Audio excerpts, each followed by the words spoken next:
There's a lake in northern Vermont that doesn't appear on any map. No roads lead to it. No trails are marked.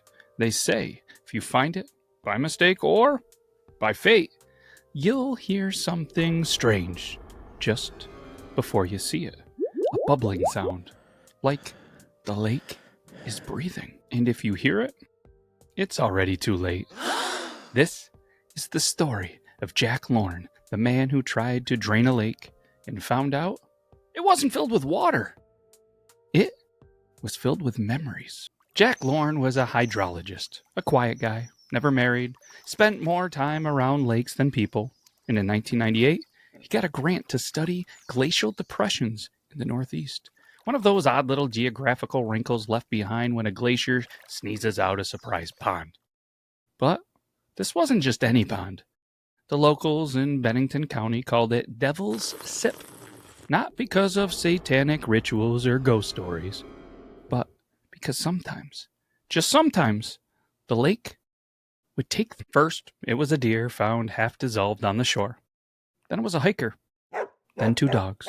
Both skeletons found stripped clean, but their collars were untouched. People stopped going near it. Rightfully so.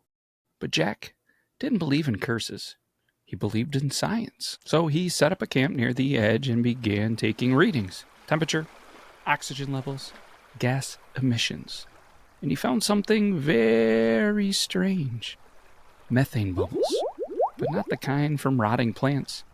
These were deeper. More rhythmic. Almost like, well, breathing. One night, just past 3 a.m., Jack woke to the sound of whispers. Not in the air, in the water. He stepped outside and saw the surface of the lake pulsing, expanding, contracting like lungs. Bubbles rose in clusters, popping and releasing the smell of iron and something else, something that seemed eerily familiar. He leaned in closer and heard his name, Jack. He fell backward, laughed nervously, told himself it was a trick of sleep and swamp gas. But over the next 3 days, the whispers, they grew louder. He stopped sending reports. His journals became erratic. And then, on day 7, silence. Jack was gone. Weeks later, a search team found his camp intact. Food, supplies, laptop, all untouched, except the data recorder, which had one final audio file. It started with ambient wind, then a low hiss, then Jack's voice.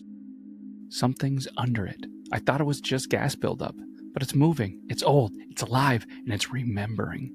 I think it's made of us. Static, then followed, then a deep, wet, gurgling sound. Then silence. When they played the audio file for his sister, she screamed and fainted. She said the voice at the end, it wasn't Jack's. It was their father's, who drowned in 1974 in a lake no one could find again. There are things on this planet we were never meant to map. Places that were never lakes, but wounds. And wounds, remember the ones who cut them. If you ever hear water bubbling somewhere deep in the woods, don't look for the source. Because if you hear it, it's already hurt you. This has been another episode of Tales of the Beard. Hopefully you enjoyed it. I mean, if you're here right now still listening, then obviously you enjoyed it. We greatly appreciate you taking some time to give us a listen. We had so much fun. You know what? I think we'll do it again next week. And if you need some more, right at the end of this, there's going to be a little playlist and another video. And you can just keep watching them if you want. And we'll help entertain you to get through this day. But all kidding aside, we can't thank you enough. We'll see you next week. Take care, everybody.